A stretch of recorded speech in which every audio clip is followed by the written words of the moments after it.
Hi everybody, how you doing? It's Kanesha here from boldlivingtoday.com.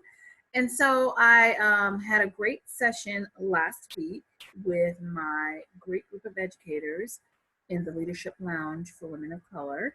And we've been talking a lot about self-love because this is the month of February and everybody seems to get really excited about Valentine's Day or really down about Valentine's Day.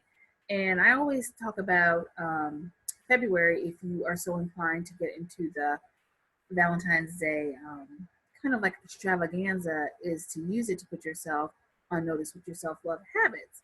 So we've been working through this book, the Self-Love Habits or Self-Love Playbook for Bold Thinkers.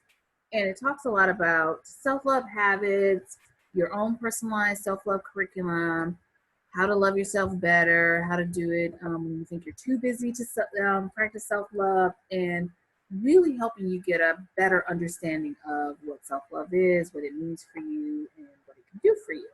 So we were talking about the to-do list, your to-do list, and is it helping you with your self-love habits or is it sabotaging your self-love habits? And this is a really interesting conversation, I think, to have with leaders, high achievers, busy women, mothers, because oftentimes you are looking to get things done. You have a really, robust task list. You're writing things down. You want to get as much done as possible. You want to be strong in your time management, and you just want to own that list. And sometimes we can get caught up in the aspect of earning the badge of being busy, of busyness. We're so focused on getting it all done that we are not focused on the right things, which might be taking a break, exercising, seeing people we love, just doing nothing, or whatever the case may be, doing hobbies and things like that. So, one of the things that we were talking about specifically in the group in the Leadership Lounge for Women of Color was to see where you find yourself, where you fit, where you are on your to-do list. So I told them at the start of each week, as you are planning your week for work, as you are looking at your calendar, as you have scheduled things, I want you to go through and you should put a little star or highlight in yellow. You can do that electronically or if you keep a paper calendar and see where you are on your calendar. So if you highlight in yellow, that means that you're on your calendar.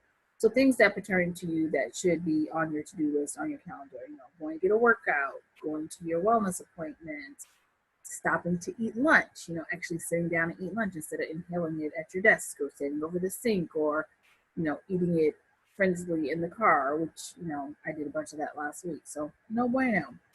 So things like that. So I asked them to look at the to-do list, look at their calendars, and to mark that. And then from there, they had to tell me honestly how often they showed up on their calendars for the week.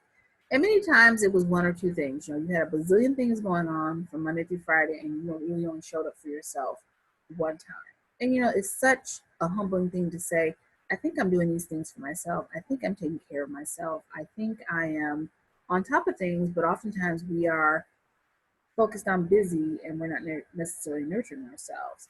So, I said that's okay. This is the baseline for you can look at yourself and see how you're doing.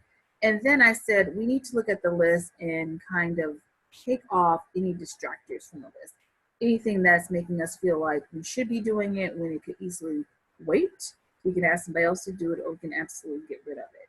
Certain things like if you are super busy and you want really healthy food, but you don't have time to really go through the grocery store at the pace you need to pick the right foods, is it better to contract a service to do that for you so that you can get exactly what you want and need, or just friendly, go through the grocery store and throwing things in the cart, or don't go through the grocery store and you're just eating whatever you can found around in the refrigerator.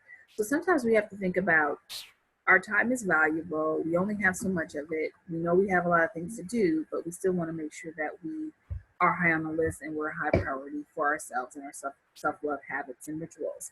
So here are the list of questions that I asked the women to go through, and they're also found here in the booklet, in the workbook.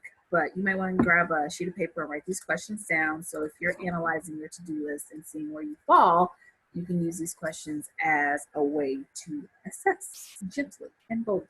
Okay, so the first question would be, why am I minimizing my needs? So why aren't you finding yourself on your calendar, on your to-do list? Why are you minimizing your needs? So the next question is, will I have an easier time tackling my to-do list if I take care of myself first? So if I put myself in the front row of my life, of my week, of my day-to-day actions, will that help me get things done better? The next question is, can I identify 3 valid reasons why it matters what others think about my process in reaching my day-to-day goals while I practice self-love? So basically, if I make self-love a priority, does it really matter what my colleagues think, what my family thinks, what my friends think, that I'm trying to maximize this so that I can, get things done in a good way that feels good to me? So, can I identify 3 valid reasons why it matters what others think about this? And then the last question is, do I create space to optimize my self-love so I can live boldly? So basically, am I practicing self-love habits? Do I allow for that practice to grow? Am I solidifying my commitment to it? What am I doing to make sure that I am optimizing my self-love habits and creating space to do that? So those are some quick things to think about as you start your week today on Monday. And there's a lot of great tips and tools in the self-love playbook for bold thinkers. So you might want to check it out. And I will also post a link in the comments section for a fun download that comes directly from here. And it's around creating a self-love contract that's based on, a goal you might have for yourself for just the month of February, or a goal you might have for yourself for the entire year of 2018, or it might be something that you have for yourself for the first quarter of the year. It's super flexible, but as you're getting ready for Valentine's Day, make sure you're making a Valentine for yourself. Make sure you're practicing self-love. Make sure you put yourself in the front row, and that you're really nurturing what you need right now. Whether it be your passions, whether it be your hobbies, whether it be a really specific goal that you put on your vision board. But self-love is for you, and you're in charge, you're in control. So let me know what you think. Let me know how you're doing on your self-love habits. Let me know how I can help. And if you have any questions, post them in the comment section, and let's get the bold discussion going. Have a great day, everybody.